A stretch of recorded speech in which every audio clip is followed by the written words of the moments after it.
What's up, humans, and welcome to a new and very special Psicoactivo. Today, I have a little overachiever who um, he's had an impressive career. He received his master's degree in math and computer science from Colorado School of Mines before being assigned as an operations research analyst. He's a retired lieutenant colonel, Dr. John Blitch. How are you, sir? Welcome to Psicoactivo. Thank you. Thank you very much. I would not categorize myself as an overachiever. As a matter of fact, there are several schools who would describe me just the opposite way, but we'll let that go. Sir, I mean, everybody who saw you coming out on the Ross Coulthard interview, um, we all were really, really impressed by your resume. So it's nice that you're humble about it. Let's just leave it at that.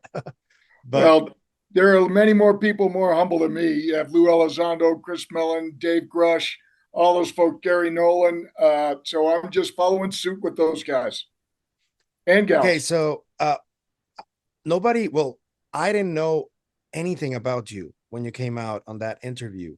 And what really surprised me is that I'm seeing some kind of a sea change because Hmm. 10 years ago, there weren't many scientists or people from the military who were brave enough to come out and talk about their experiences. And I find that very refreshing.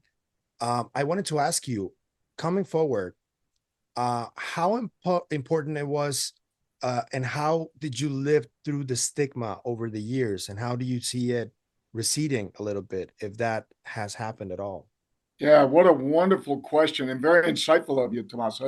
Um, I would, primarily I would attribute that to the steadfast researchers who have pushed through all the gaslighting across multiple governments, yourself included.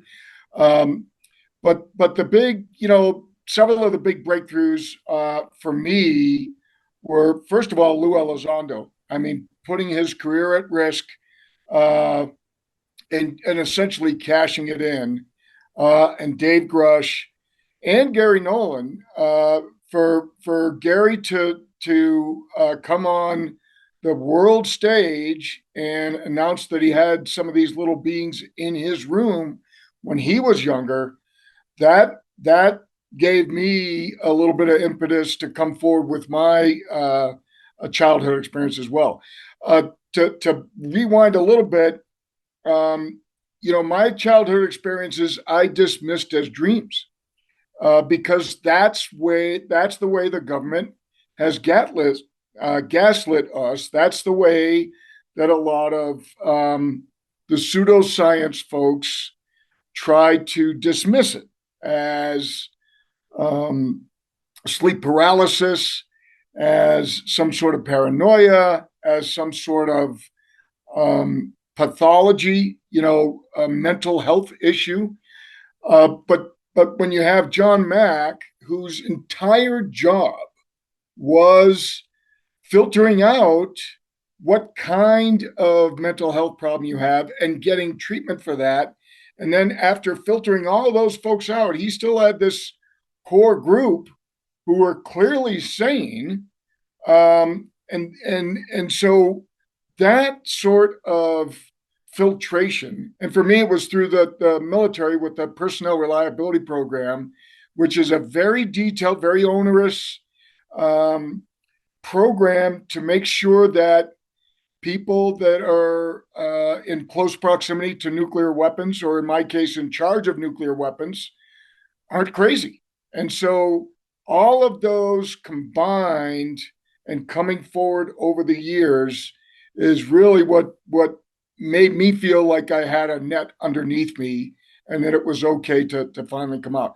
I will say that I hadn't convinced myself that these experiences were real until 2018 timeframe, when I saw Terry Lovelace give his talk, and after I'd read Robert Hastings' book and heard all about Bob Jacobs' story, Mario Wood's story, Bob Jeff Salas. Goodrich's story. So all these are nuclear weapons folks, and it just it goes back to Carl Sagan's demand for extraordinary proof or extraordinary claims, that is extraordinary proof. If you can't trust somebody with nuclear weapons and then become an assistant attorney general, like Terry Lovelace said, who can you trust? I don't know of anybody that's a higher level of trustworthiness and mental health than those folks.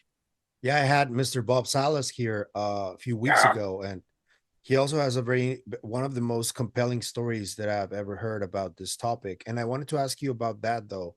Why do you think this phenomenon seems to have like an affinity towards nuclear energy? Where do you think that comes from? What have you come up with? Yeah, so I have talked to Bob about this, Bob Salas, Bob Jacobs, Robert Hastings, all sort of our nuke brotherhood. And I don't want to speak for them, but the most common theme, as I understand it, that we coalesce on, we sort of converge on, is that these beings are disappointed and frustrated with our continued playing with technology that we don't fully understand. And so I have a chapter that I call the playing with nuclear matchsticks, because that's what it feels like to me, that this galactic society is in the process of essentially coming into the backyard with me and my friends and taking the matchsticks from us. Now, the there are many, many stories, many, many anecdotal stories that are backed up with radar data, with irrefutable ground tracking data, footprints in the mud. In Mario Wood's case, a truck in the mud with no tracks in the middle of an Arctic winter. I mean, how does that happen? So you have these independently corroborated and supported reports that are very highly suggestive of this sort of activity. And it's not just in the US. I'm sure Bob Salas probably told you about George Knapp and him going to the USSR Yeah. and finding out that all over the globe, it doesn't matter what country, anybody that has anything to do with nuclear weapons has an abundance of these types of experiences. And I have never heard, well, I shouldn't say that. The rare cases where people are injured in the process, it does not seem like it's an intent to injure. It's a byproduct of either the craft's propulsion or some sort of other activity. It doesn't seem like there is a intent to harm other than as a sort of a collateral damage sort of situation. Now, Bob Salas is probably one of the highest level folks that has direct evidence of tampering because he saw his missiles shut down. And in our world, in the nuclear launch world, having your missiles or weapons, whether it's a cannon or a Pershing 2 missile, in my experience, that is a major deal. That's like crashing in your airplane for a pilot to not have your system be fully mission capable. I mean, the country's depending on you to keep these weapons up to speed. So to have them shut down, or in the opposite case, in the Soviet Union, have them launched without your authority. And there's a very heroic lieutenant colonel in the Russian army who prevented World War III personally by not launching when he was supposed to. It's a very interesting aspect of all this. So it's kind of a higher morality thing. And I have asked these guys, and a lot of us have asked each other, I wonder if any of our nuclear weapons work, right? Because there have been so many of these shutdowns all over the place. And those seem to be quite overt and quite obvious. There will be a beam that comes down into the weapon storage area or into the launch facility itself. And then, as Bob Salas described, all the weapons one by one start going down. and they're non-mission capable. And so you have this direct association that certainly seems very overt. They want us to know that they're shutting them down. But how do we know that there aren't covert methods across the rest of the nuclear industry, to include submarines, that are shutting them all down? And so from the nuclear side of things, we never really know if our stuff is going to work. When you turn that key, you don't, yeah, it might launch, but you don't know if that warhead is actually going to detonate. There could have been some directed energy that has fused that core and given the and not giving any indications that it's non-mission capable. And so that may be the reason. I'm not saying it's the reason. This is just a belief. It's not knowledge. Okay. Or a hunch Highly too. speculative here, but I wonder out loud if that's why we have not had World War III yet, nuclear wise. Why That's an haven't we had an interesting exchange since Hiroshima? that's an interesting idea. A little bit taboo in mainstream too, because imagine talking about our weapons don't really work and we've been threatening at each other for decades now. That'd be Right. really weird. And it may not necessarily be a good thing. It sounds like wonderful, pieces broken out all over. But here's the problem, and I've postulated this before, is it only takes 2 pounds of pressure to pull a trigger. So in a situation where my wife or my daughters have to defend themselves from a big, strong, brute guy, or 5 or 6 of them, then that weapon, that pistol, or that, you know, rifle, whatever it happens to be, assault weapon maybe, allows them to defend themselves against, I don't know how many bullets in the magazine, 30 other people.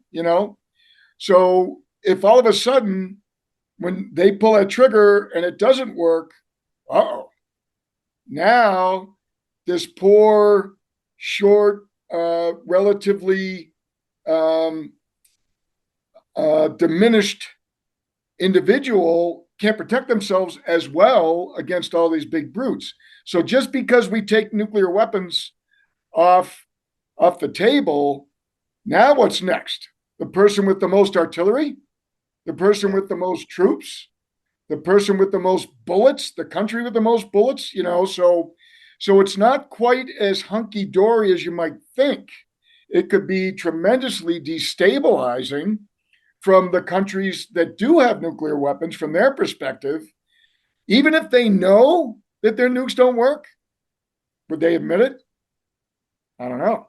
I don't know if you saw or if Dan Farah approached you for the documentary, because that just came out last week on a premiere, and they talk about this quote unquote new arms race with this alleged new technology that may or may not be real.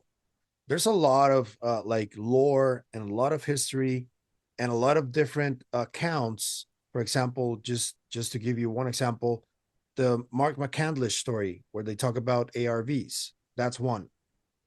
What do you think is going on there? Do you think there actually could be some kind of new propulsion technology that was either discovered in the 50s or recently China may be involved? Where's your stance on that?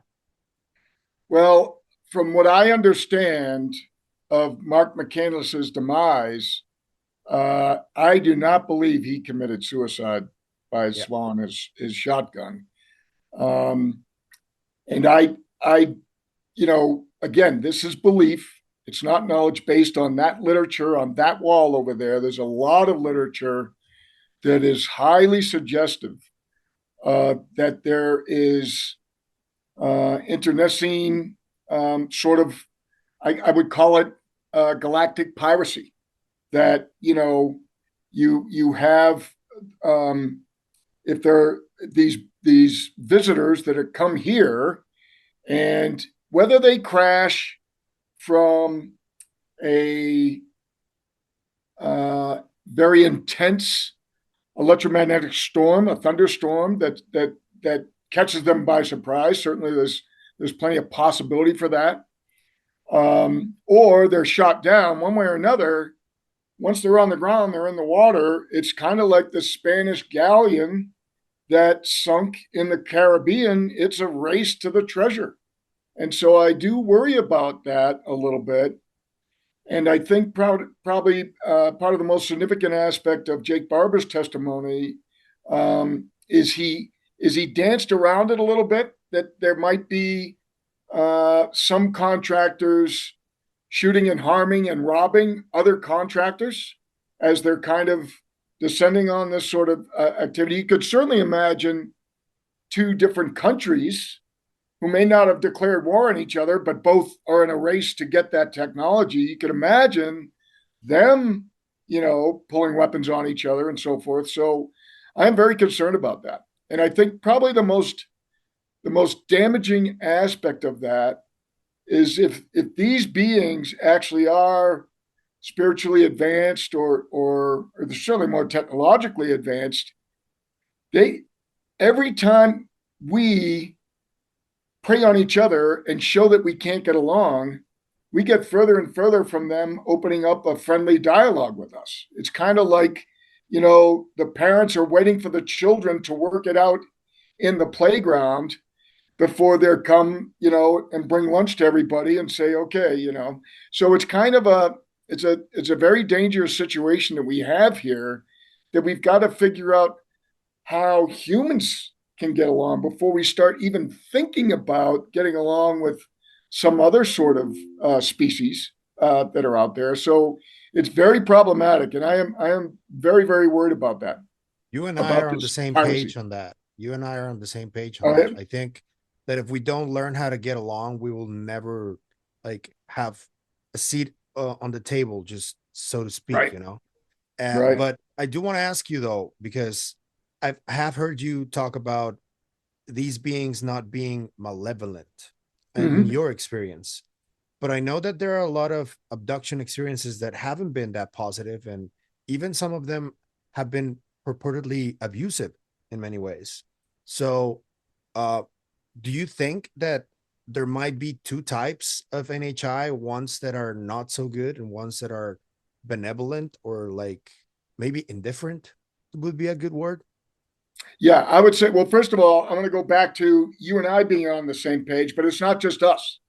That wall over there is full of literature where other people agree with us Yeah. about this, sort of scale.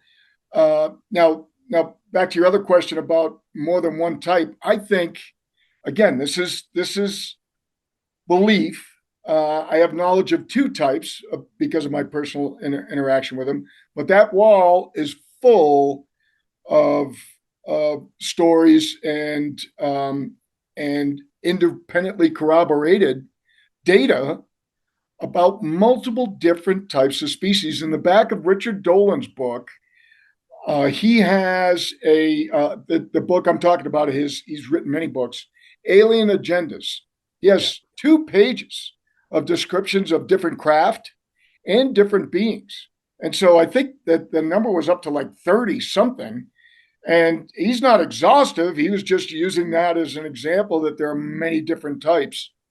And so with that, with those numbers, it certainly makes sense to me that there's going to be a scale of benevolence and less than malevolence, right? Malevolence. So yes, I felt, and many others have felt as if they were lab rats, that we weren't necessarily tortured or treated harmfully on purpose. It was just a necessary thing. It's kind of like, your kids are misbehaving in the grocery store and you're going to grab them and take them out into the parking lot. So when you take them out in the parking lot, if they throw themselves down on the pavement, I actually have my youngest daughter, her mom had grabbed her arm because I think she was taking something. I forget what it was, but she threw her arm out of the socket because she dropped down onto the floor so quickly it dislocated her shoulder. And so, my wife was worried about going into the medical system because now they think that she abused her or whatever. So, but in all seriousness, what looks like harsh treatment again to a veterinarian You're trying to hold the Labrador Retriever down. You're trying to hold my dog down. And because they're wriggling and squealing, maybe some damage happens. Yeah.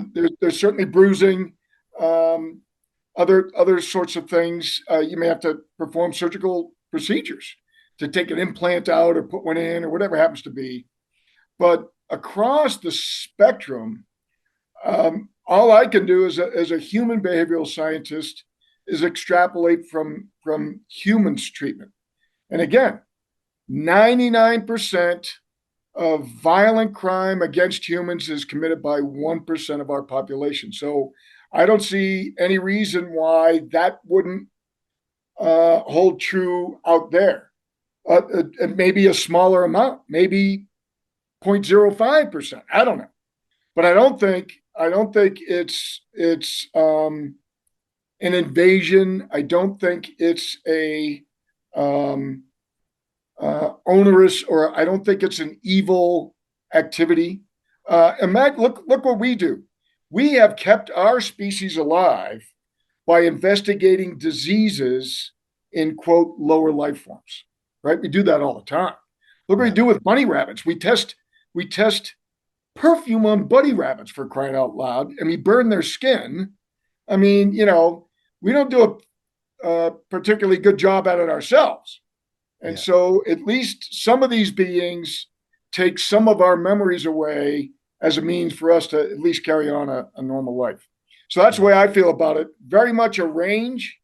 And I can't deny that way over this side and that 1%, that may be some horrific stuff. Yeah. And I can't deny it. And that's why we need weapons. The folks that want us to just succumb and lay down and be submissive to whoever comes in, I am not in agreement with that. The USS Enterprise needs photon torpedoes. You need phasers. And if for no other reason, it's just to protect yourself from other humans. So it's a really interesting balance. And this is the basis under which I am willing to forgive the cabal if they just come clean and admit, look, sorry, bro, we couldn't prevent you from being taken as a kid. We did what we could, but we couldn't prevent that. And we're sorry about that. But now, because we've done some crash retrievals and we've reverse engineered some stuff, and we're sorry that we charged you $4,000 for a toilet seat on a Air Force, transport aircraft, because we really needed to funnel that into directed energy. I'm okay with that. And I suspect that the vast majority of this planet's population would be willing to forgive their government for that. But they just got to come clean and admit it. And then I think we'll be much better off. Yeah, things would make sense if they just came out and said something like that, right? But the reality is that after Jake Barber came out, a lot of the reactions were negative, in the sense that Jake Barber used to work with them, with some of these companies, and a lot of people still are suspicious that Jake is still working with them. And that's what I wanted to ask you about, though. I know that these companies are not monoliths. I know that there must be secrecy within the companies. How can we tell the people, or try and get them on the page, that perhaps forgiving and acknowledging that could be the way to go for these companies in terms of how they look in front of people? Yeah. So that's a great question. And I'm just going to defer to Dwight Eisenhower. He lectured on this. His departure as a 5-star general who gave up his generalship, just like George Washington. And he said, no, I'm not going to be the president of the United States as a general. I'm going to be a civilian and run for office. And he was elected. And he warned us, essentially. If you look at his outgoing farewell speech, he warned us essentially that he had lost control of the military industrial complex. And now because some of these visitors can interfere with our primary, our ultimate weaponry, nuclear weapons, with impunity, it makes sense that we would try to do whatever we could to at least start to approach some level of parity. And so, but again, the government's got to admit that at some point. And this is where I call for some strong leadership. And it's very unfortunate we just don't have any leadership right now that has enough courage to admit that and say, look, we screwed up. We weren't able to protect you. Now we're doing the best we can. We're not going to tell you everything that we have, but we are doing the best that we can to protect most of you. And that's about the best they could do. So the inspiration, I try to use the Santa Claus myth, the conspiracy, right? That I was so furious with my parents, not just that they lied to me about Santa Claus, but they made me lie to my younger sister. You know, so they forced me to participate in this conspiratorial cabal, right, with Santa Claus. But after they finally admitted it, then we all got along great, you know, and it was, but here's the thing, you know, secrets and ego go hand in hand. If I tell you something that you can't tell anybody else, you can't help it. You get a little hit. It's kind of like, you know, clickbait. It's kind of like all this positive attention. And so it blows your ego up. And that's the problem that you face. And so one of the things about the special operations community is we are ruthless at taking people's ego down. Even if you come out of the ring and you choke some other guy out, there's always somebody bigger, and they'll always bring the next person in there. And so we're really good about that. And I think that's something that the National Command Authority could benefit from, is being ruthless and attacking an out of control ego. And so this megalomania that comes along with this, and the pure greed, the greed and the power that comes with holding on to this stuff is a real problem. So all I can offer at this point is to anybody in these high levels that are making these decisions, remember what it was like when you finally admitted that you did something wrong, and what a tremendous relief it was. So I talk about this ontological shock versus Jake Barber's ontological relief. That ontological relief will be so powerful. You know, people may carry you off the field, you know, as the hero of the game, that sort of thing. And I think everybody deep down really wants that. They don't want to go into their next lifetime or on their deathbed thinking, you know, I screwed over humanity by keeping this undercover. I think there's a very special place in the legal system and in quantum psychology for deathbed confessions, because there's nothing that you can really benefit from. You're not going to extend your life, you know, another day. You know, you're sitting there with terminal cancer. So I think there's a cleansing of the soul, and maybe religion can support this. A cleansing of the soul, that you've done what you can to benefit humanity, and not by declaring war on anything that enters our airspace. That is not to the benefit of humanity. We risk eradication with that, right? Oh, yeah. You became a galactic pest. I talk about the galactic honeybees versus the Africanized bees, you know, that sort of thing. You don't want to be a galactic pest. No, you don't. But staying on that note, though, because I did see that, for example, the new administration, as it was coming on, there were a bunch of Congress people that were really certain of getting information and getting documents released and all that.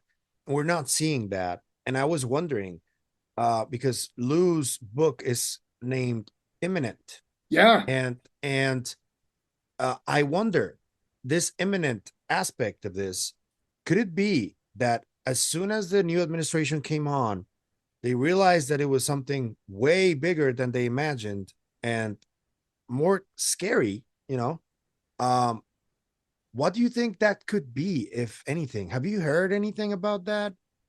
Do you have any theories on what, if something might be either coming here or happening, or you know?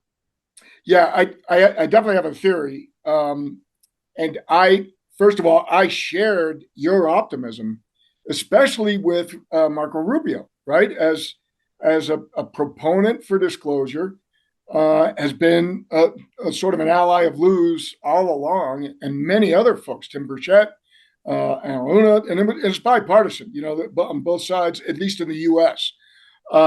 So I had a lot of hope and a lot of optimism, and every day it's fading a little bit. It's like a step function, keeps coming down a little bit longer, and then a little bit, and a little bit, and it's really starting to fade. And so this administration needs to recognize that that's fading, and our faith and confidence in them is fading, and it's a problematic situation.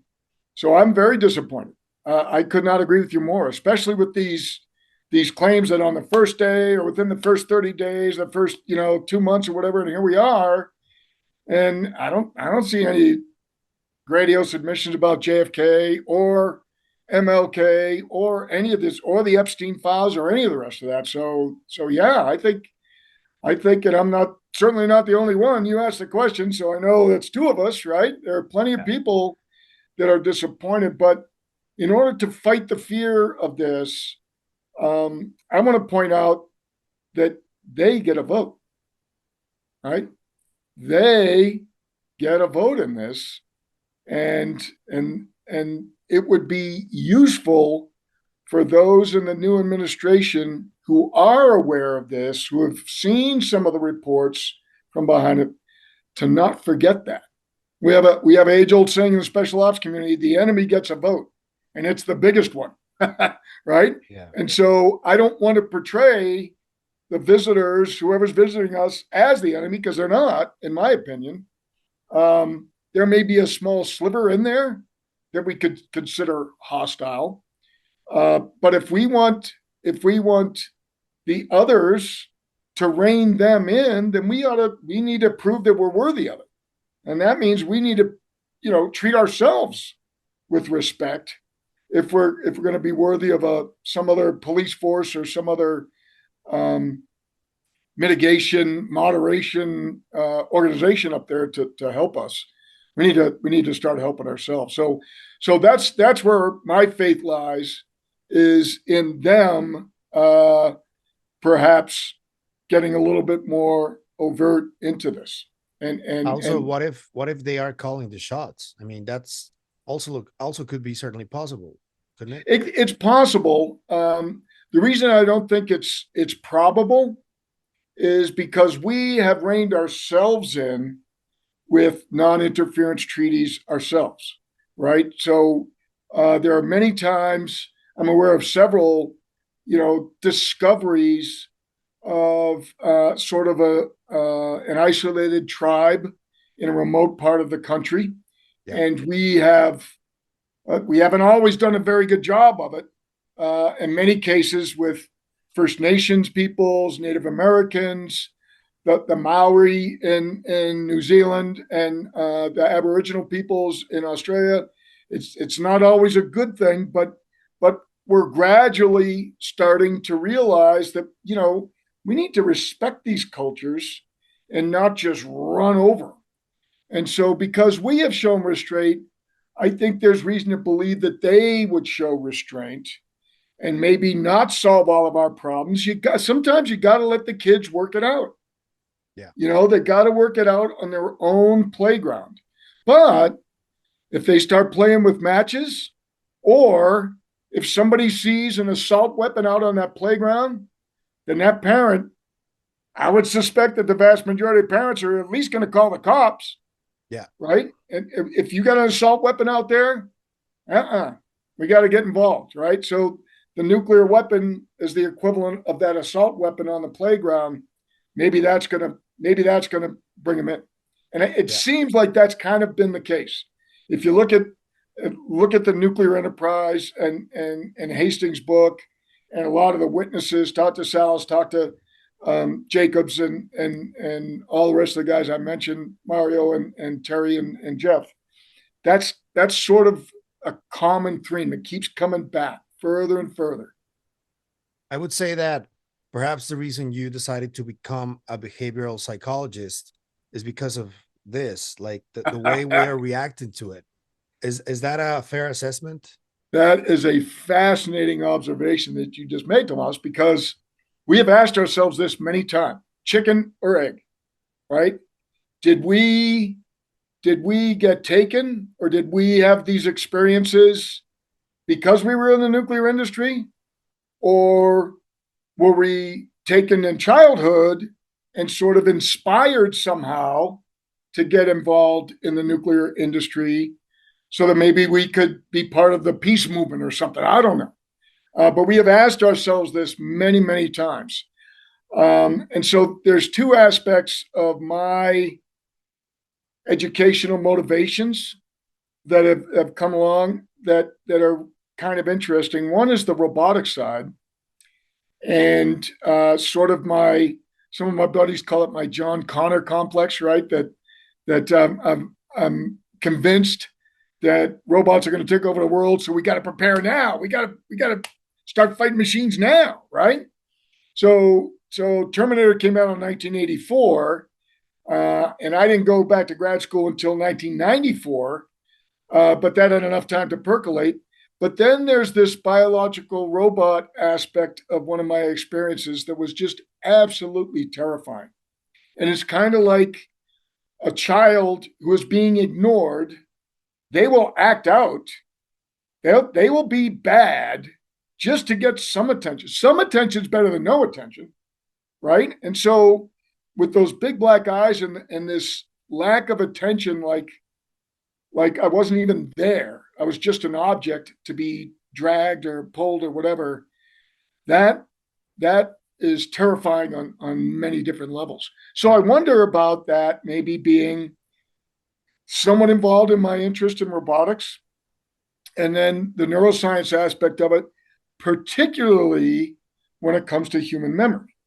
Because I'll never forget, I was in a neuro class one day, and we had to come up with a project, and my project was I was going to reverse engineer the the flashy thingy from Men in Black, the Oh, cool. neuralizer.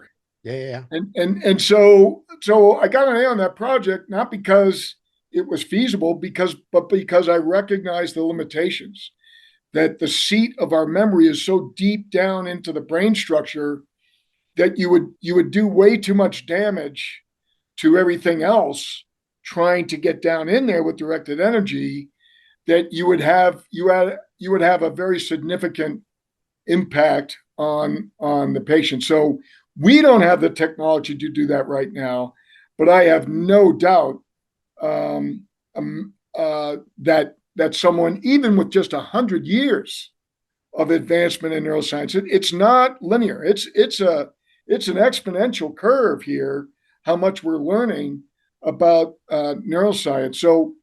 So we may be able to do that before too long. Another century or so, maybe two. We may be able to interfere with memory like they appear to do with us. So I I don't wanted to find that ask you super about that optimistic. specifically because Jake Barber talked about this psionics program that is very secretive, Yep. and he spoke about stress inoculation. Mm-hmm. Um, I had a near death experience, and that level of trauma did change something in my brain, I think, because Mm-hmm. I mean, I've been experiencing high strangeness from my early teens, but after that a lot changed. So I Mm-hmm. wanted to ask you though, because you say that we're like 100 years away from that, but there's a lot of pharmacology that is not really known to the public, that can cause memory loss, can cause a change in personality. So I wanted to ask you, how possible is it that these psionic programs that I know that there's a darker aspect to them, how possible is it that they are really advanced in those terms, and how far have they gone, if you maybe have any idea that you can give us about I that? don't. I don't have any direct knowledge of it. And again, I'm not a neuroscientist. I used to call myself that, but I'm a cognitive psychologist, and I dabble in neuroscience. It's enough to know which tools to use, but that's about it. So a real, high level neuroscientist would be a great person to ask that question. But I don't have any problem believing that. I've had 21 surgeries just because I'm a busted up Humpty, special ops. I mean, I it's mean, well you're a on the former body. Green Beret. You would expect that from someone like Yeah, and that. so I've broken a lot of my stuff, and that doesn't speak well for my athletic abilities, does it? but but so as a result of that, I know from many experiences under anesthesia that that is true, and I've had anesthesiologists tell me, yes, we can prophylactically, we can we can inhibit your memory consolidation going into the future. What we can't do is go back and remove a memory from like last year.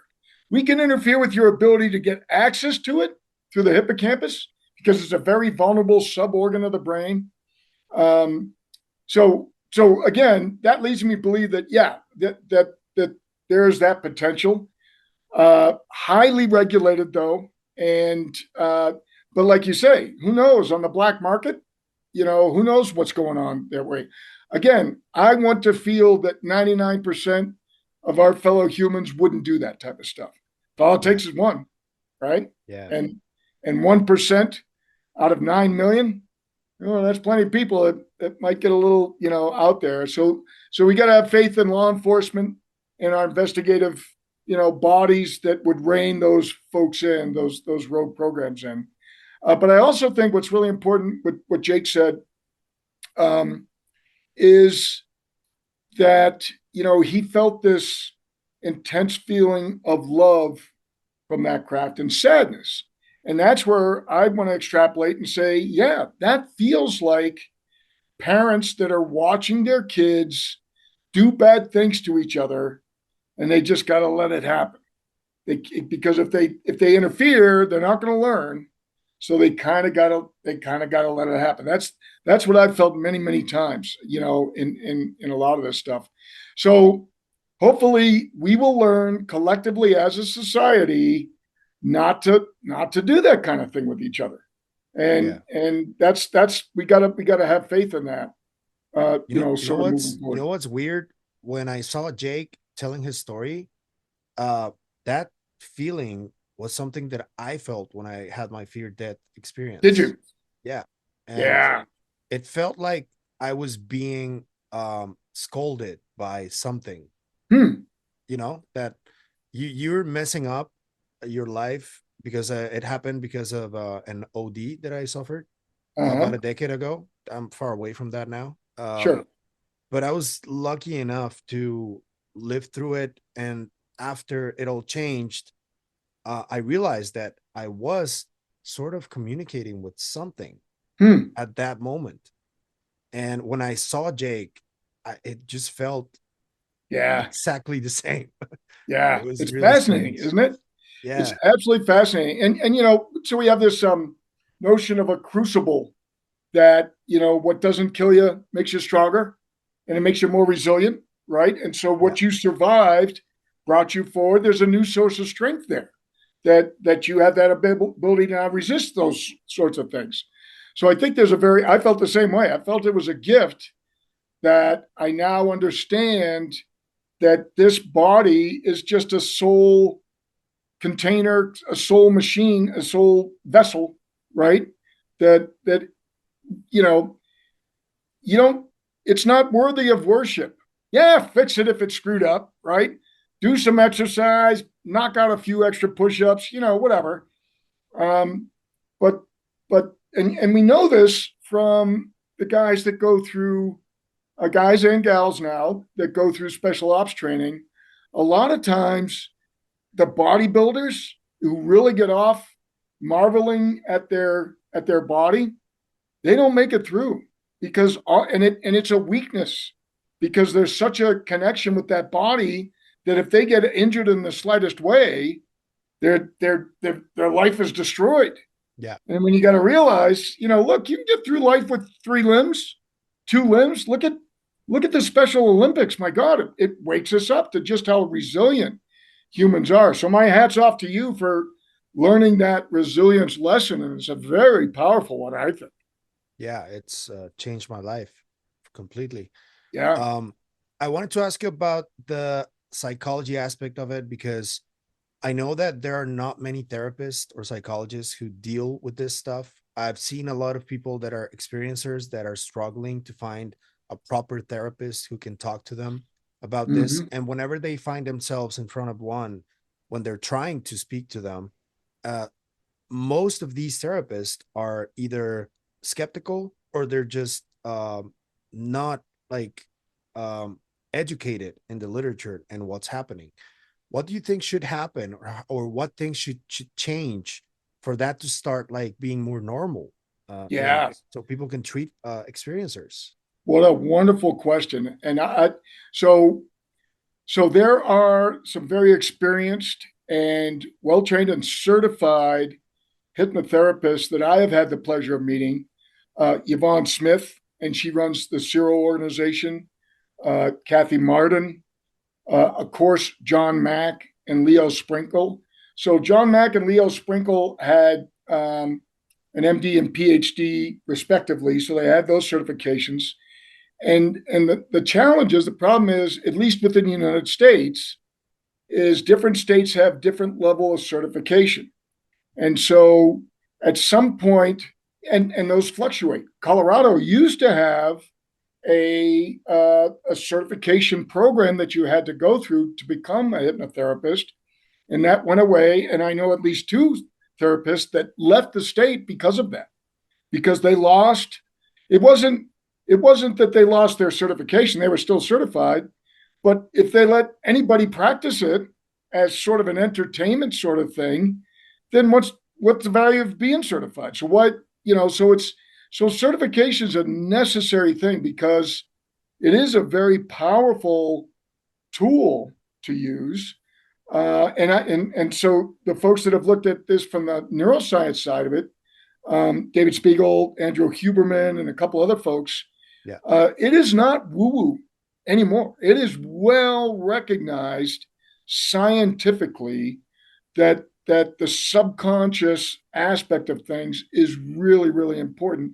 And it can be vital in helping you recover and enhance resilience and reduce your own stress. David Spiegel's particularly good about that. Matter of fact, he has an app that you can now hypnotize yourself. I'll never forget, Leo Sprinkle told me one time that, look, all hypnosis is self-hypnosis. You cannot hypnotize somebody that doesn't want to be hypnotized. That's BS. And so a lot of this woo-woo mythological aspect of needs to be chopped out, and the science of it needs to come through. And so this is one of the reasons that I like EEG, wireless EEG, because it's passive. There's no directed energy going into your brain. It's all just monitors, little electrodes on your scalp. And so you can see that the brain waves of especially well-practiced meditators absolutely change significantly. And you can see that happen, and it's very valuable. And it's also well regarded in the U.S. judicial system. And many, many folks have either been convicted or defended using information, evidence, and testimony collected under hypnosis. And so if you can put somebody in jail, put somebody on death row, partially based on this, why can't you treat somebody or extract clarify memories with it. So I think science is coming to the rescue on that front, and it's a really important aspect of it. So it's changing, but I share your frustration. It's not changing fast enough. Yeah. We need to get a certification process in place that you as a patient, I guess, potential patient or client, can sort through what's going on there. And here's one of the other things that I would be skeptical of. I know a lot of folks are very well intentioned and they just want to help. And if they're providing their services free of charge, good for them. More power to you. However, that that reduces a filtration level a little bit, right? Because if you have somebody that has a true mental illness and they're not willing to pay somebody to address that mental illness, then it can, I'm not saying it will, but I'm saying it can take on a bit of a entertainment factor for it. But so this is the question that I always ask myself about a lot of John Mack's patients, who some of whom went on Oprah. You got to ask yourself, okay, if they're crazy, why the hell did they go to the guy in the first place, right? Why do they pay $300 if they're just making this up for attention? Would you really? You think Doesn't that's make sense. Doesn't make yeah? sense. It's an extra level of filtration, as well as have an established medical record. And some people don't want that, and they need to be anonymous. And so that's why MDs are trained in HIPAA protections and all these sorts of factors. And that's why it's really important to go to a certified hypnotherapist for your own protection as well. Yeah. So it's a real kind of a weak spot, and I'm hoping the community will bump that up a level and get that spread out, because there are a lot of people that need it, and they need to be able to recognize that there's a true mental illness here, and maybe there needs to be a referral to a psychiatrist where maybe pharmacological intervention is warranted. I mean, if the person's at risk of harming themselves, that might be worthy of that sort of thing, or harming somebody else, God forbid. Yeah, mine is so powerful though. I wanted to ask you about, because one of the main cases that I've been following is from a fellow Mexican parapsychologist, you could say. He's a Okay. physiological psychologist. His Okay. name was Jacobo Grinberg, and Okay. he disappeared in 1994 when he was conducting an experiment called the transfer potential. He was trying to prove that essentially quantum entanglement was real, but Mm-hmm. between human minds. And he was doing experiments in Mexico. And when he went to India to continue the experiments via satellite, he never really boarded the plane.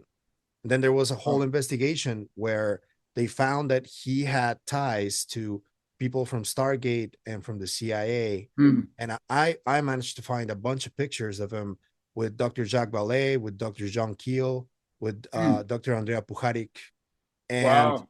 I've been trying to find out not just what happened to him, because I gathered that there may be some foul play there. And if I try to dig in too deep, I don't want to get in trouble. But I Sure. think that his work was very important. And I wanted to ask you, because I saw Jake talking about this, that they believe that these psionic assets believe that we have the capacity to morph reality at our will. And Mm-hmm. Grinberg talked about the synergic theory, that it states that there is like this neuronal field that interacts with the lattice of reality, and that is Mm-hmm. what makes our experience of reality become real, so to speak. Mm. And I wanted to ask you though, do you think that it could be possible that Dr. Gary Nolan's investigation into the decoded putamen could be tied to that? He could be discovering some kind of new uh, stage in human evolution in terms of the brain. It's certainly, well. So I'm going to anticipate what Gary would say if he was on our Zoom call here. Again, correlation is not causation. Yeah. And so what we have is a correlation with many of these people and with these white matter tracks. I haven't seen any of them. I'm just reporting what I've heard him say and others say, and as well as what's in the literature. So there is evidence of an anomaly. Now, that's a correlation.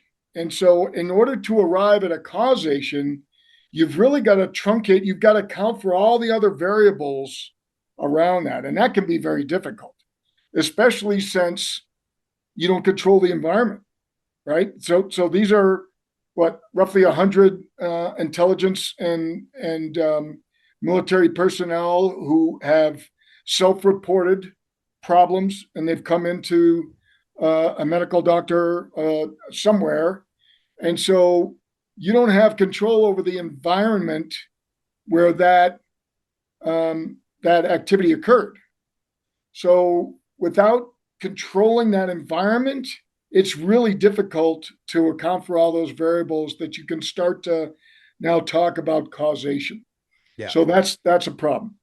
Now, I will say this, however, that we do know from meditation practice and EEG readings of people as they become more and more adept at meditation, that you can get yourself into a trance much quicker over time, and that the frequency with which the predominant neurological activity, neuroelectrical activity, chemical electric activity in your brain, those frequencies do change. And so it's sort of like I'm going to use the muscular analogy that training muscle in order to develop that ability takes time. And so I have no problem believing that the Stargate program that I knew of it back during my day in the 90s. It was under Grill Flame was the name of the project then. So those folks did practice, and with practice you get capability over time. So what would be really compelling is if you brought folks in and you did a baseline scan of their brain, MRI, and then have them do this practice. And then if you see a similar change in the neurochemical structure of the brain, similar to that, now you've got some really compelling evidence. But that I don't know of anybody that's done that. I want to do that, but I don't know anybody that's done that yet. And that might be a next logical first step. I know that Dr. Grinberg was trying to do that with shamans back in the 70s and 80s, but he obviously didn't have the technology we have today. So right. But yeah, shamans are very similar to the people that do meditation. He did like a measurement of their coherence. And he found that it was very similar to people who practice meditation to those of the shamans that he studied. He studied like 5 or 6 and wrote a bunch of books about them. And he saw things that it's difficult to believe that he saw. Like one of these shamans allegedly, and Dr. Puharik also studied this shaman, Pachita was her name, that she allegedly materialized objects out of thin air, which was hard to believe though. But yeah, that gets into the woo-woo. But, we've got to leave our minds open, because, again, when you look at the structure of an atom, it's all space. I use this analogy. I've got a great friend of mine, brilliant guy, maybe smarter than I am by any stretch. And he used to take his chemistry class out and describe the structure of an atom. And he put a golf ball, tennis ball in the middle of a stadium. And he would ask his students, it's a helium atom, so there's 2. So there's 2 electrons in a shell. And he'd ask, okay, you guys, where do you think the first shell is, where the electrons are? And they're like, I don't know, maybe over there at the 30-yard line, 50-yard line. And he's like, no, it's downtown, the relative size. So it for those students, it was visceral for them to realize that the vast majority of space inside an atom is just that, it's space. And then when you look inside the golf ball, inside the nucleus and the proton, and now you have subatomic particles in there, and it's all space, for crying out loud. So the notion of being able to manipulate energy to create a physical object, I have no problem with the theoretical basis of that. It makes all the sense in the world. Yeah. You know, how do you get it to self-organize?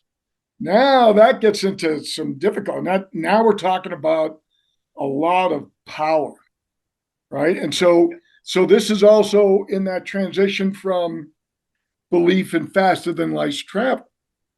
All it takes is a lot of power, right? So that's easy to say, but look how much power was discovered when we split the atom. I mean, that was freaking mind blowing, right? Yeah. And so we know that there's these. We at least have one precedent beyond chemical transition and explosives.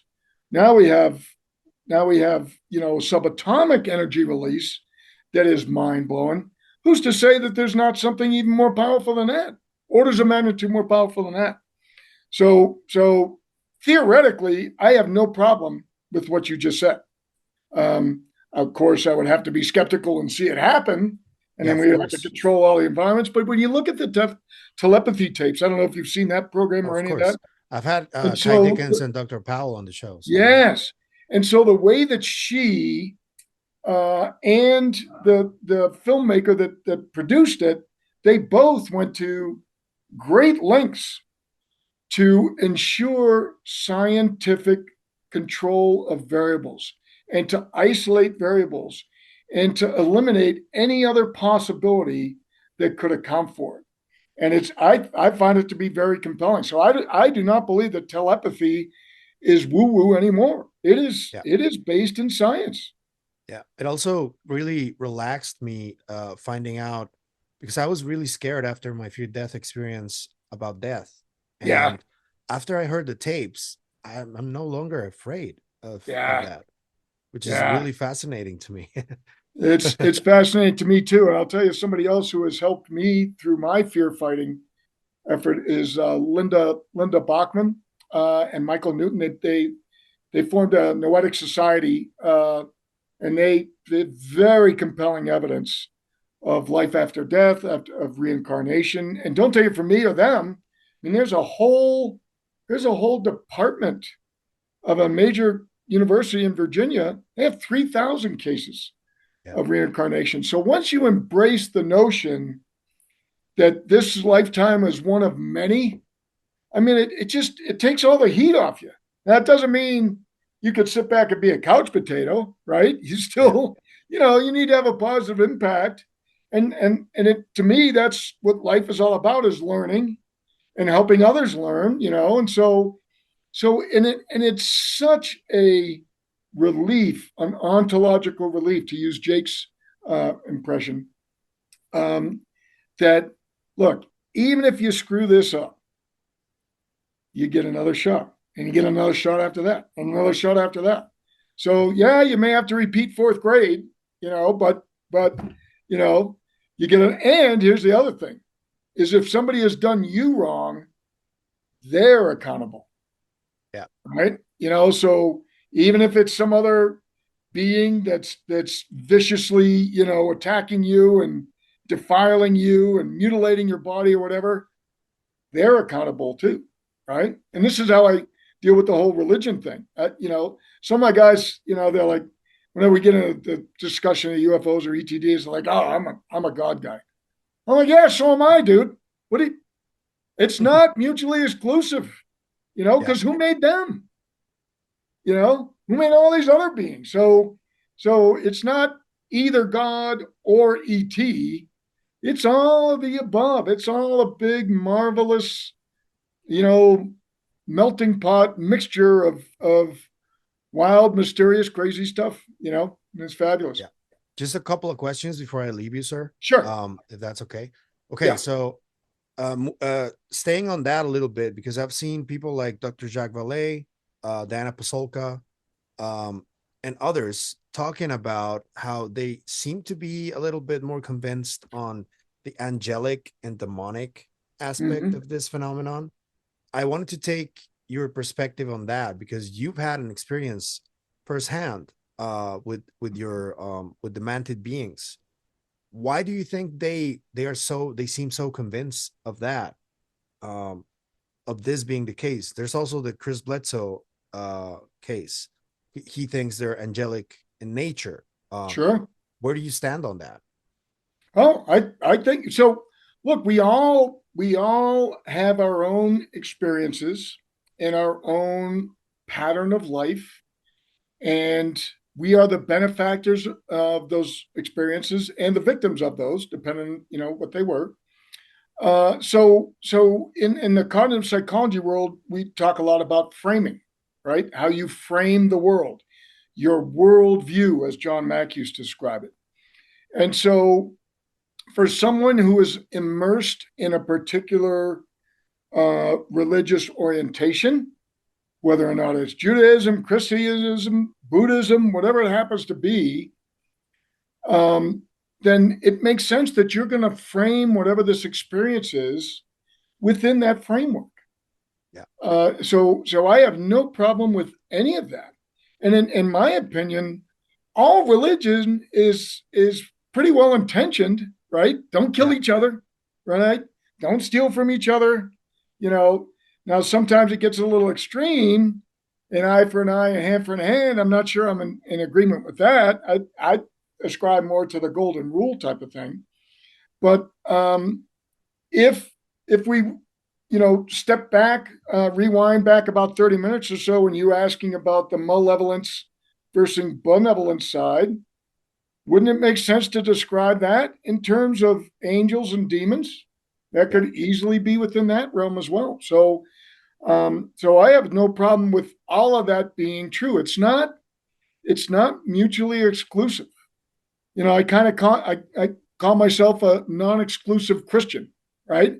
I am okay with you with all of that. Just don't tell me not to believe anybody else. I do see a contradiction in the first commandment saying, only believe in me, don't believe in any other gods. Wait a minute. Yeah. That comes from a place of insecurity to me.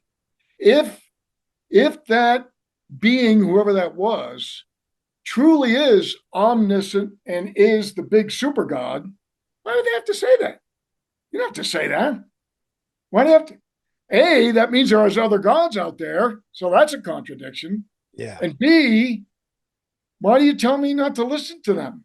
If what you're saying is true and they're not, it should be obvious. So there's a lot of contradictions in that. But I have no trouble with anybody framing what, because here's the thing. We are all the product of the information we receive, right? And we're seeing this more and more. And there's a big problem with AI, is if you limit the data that an artificially, a machine intelligence algorithm or a large learning model algorithm or any of these algorithms get access to, if you limit that data, you got problems. Because if you limit the data to the internet, humans don't look good on the internet. Look at all those stupid YouTube Oh videos, yeah. right? Especially Right? on Twitter. Yeah, exactly. I mean, we don't look good. So if you turn a reasoning machine loose on a limited set of data, you can mislead it and you can bring it down a wrong road. So it's really, really important, in my perspective, for anybody in any religion to go explore others. And that's what I love about Diana Pasolka's work, is she has explored the others, or at Yeah. least she's written to that effect. And so I have no trouble with it at all. That there are angelics, there are negatives. I don't agree in a parity. I think the vast majority is positive, with a small sliver. And again, that's just a numbers factor for me. It's in the judicial numbers. Yeah. When you look across police forces, so it's in a numbers game for me. way more angels than demons. Okay, thank you for that. I'm Mexican, so I've been investigating a case that came out all the way back in 2014, which is the Nazca desiccated corpses. Yeah. Um, so there's this clamor for physical evidence within the Five Eyes and all of this that is happening in the US. Mm-hmm. Meanwhile, in Peru, there is physical evidence, and I've seen at the data, and I've seen that a lot of that data is very compelling. It has already been established by scientists over there that the tridactyl features of the beings are natural. They were formed that way, they grew that way, and that these beings were at some point living beings. So, why do you think there's some kind of like artificial silence, or maybe it's, you know, maybe it's some purpose? Why do you think the Americans and the people from the Five Eyes are ignoring this case so much if the data is so compelling? Yeah, for me, my theory about the center of the secrecy is the abduction phenomenon. And my rationale for that is that when you look at how resilient different civilizations have been over the years, over millennia, we are a really resilient species, and it takes a lot for us to collapse. But when it gets to a fearful situation, you got to tease it apart a little bit. So lights in the sky, that's not enough in my mind to risk a societal collapse. Even the notion that some of these lights in the sky are actually vessels, boats in ancient storylines and so forth, or Yeah. a lot of times ships and vessels are used to describe them. So the notion that there are weird beings on there isn't scary enough. But any parent who has lost track of their kids, the Yeah. terror that takes hold of your heart. When I lost my daughter scrambling all over the place trying to find her, a buddy of mine's room. The abduction phenomenon lies at the core of our fear factor. And so that is absolutely the deepest level secret.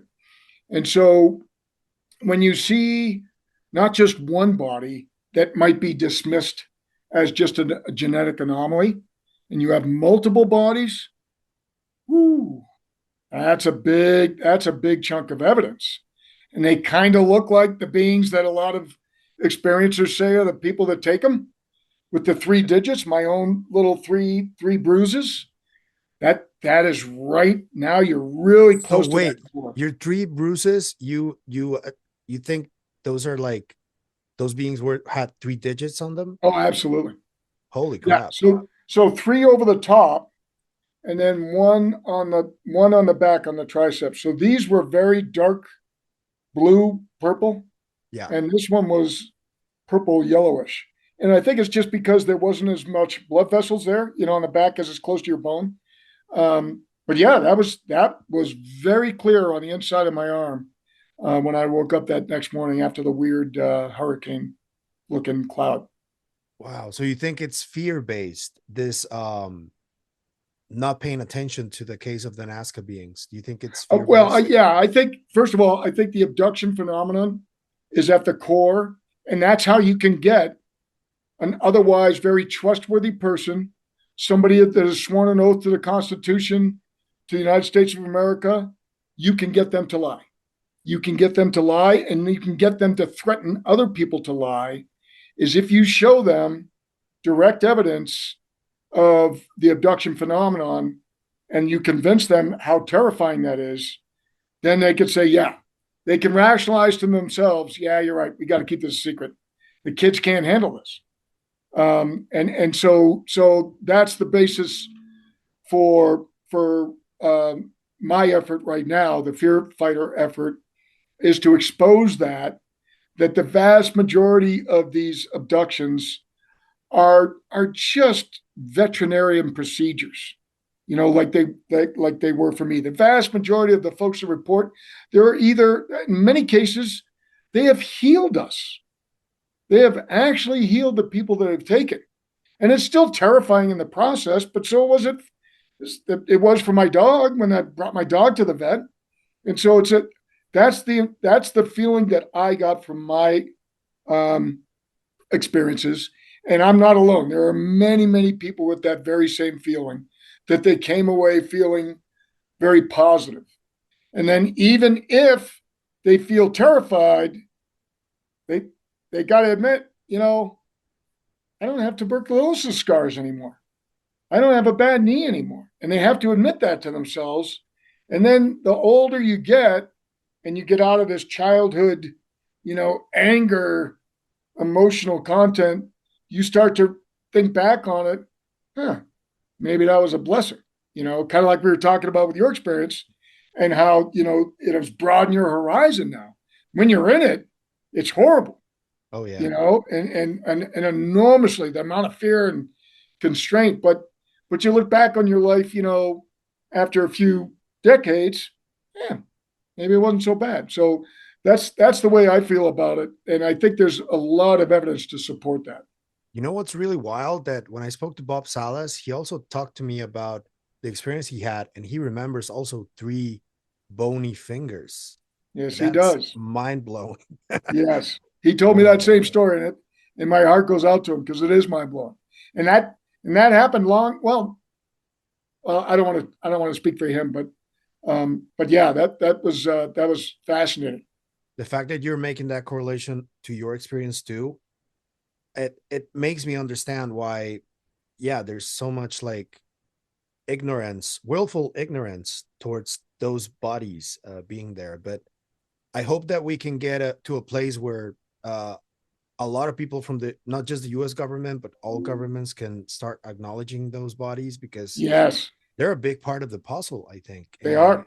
I agree. it's kind of frustrating that they're not being acknowledged at all.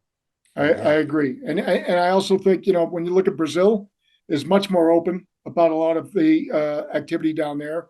So hopefully they can nudge the rest of the world and drag us kicking and screaming into reality and into truth. And again, I think that's what makes the internet, and the fact that we're talking over the internet, such an important aspect yeah, of our awakening to this. Because I feel like, we've been we've been treated like 3 and 4 year olds. Now we're the rebellious teenagers, and you can't constrain the information that we get now. yeah. And so And we're screw you, parents. I don't very believe in nosy Santa too. Claus. We're Yeah, very nosy too. yeah, exactly. You're right. You're right. Yeah. Okay, so last question. My friends at Living Life Consciously, I always try to ask this question for them. And I wanted to ask it to you. So here it goes. What is your biggest hope for the future of humanity? Yeah. So my hope is that we um, we become aware of our place in a galaxy teeming with life. And once we do that, once that takes hold, and there's going to be little islands and pockets of resistance that in many cases the framing is rooted in sort of an arrogance that nothing can be like us. But once that awakening occurs, that we will have sort of a backlash, and we will come together. It's kind of like a nuclear explosion, right? So you surround a core and you explode it and it implodes. And I'm hoping that awareness of the galaxy, this galactic society out there teeming with life, will help us focus inside and find more commonality between us and bridge the gap in culture and language, and realize we have far more in common than we have in terms of differences. And that's what I'm hoping for. And I'm hoping it'll heal us across the board, not just here in the United States where you have red states and blue states fighting each other, but China and Russia and the US and Mexico and tariffs and all this craziness, that it can drive us together, to sort of fuse us together. And maybe that's what it'll take. And maybe they're going to have to get involved to do that. I don't know. We'll see. I hope so. I hope so. Well, Dr. Blitch, I want to thank you for your time. This was brilliant. I hope we can do it again sometime. Yes, I sir. really enjoyed it. Absolutely.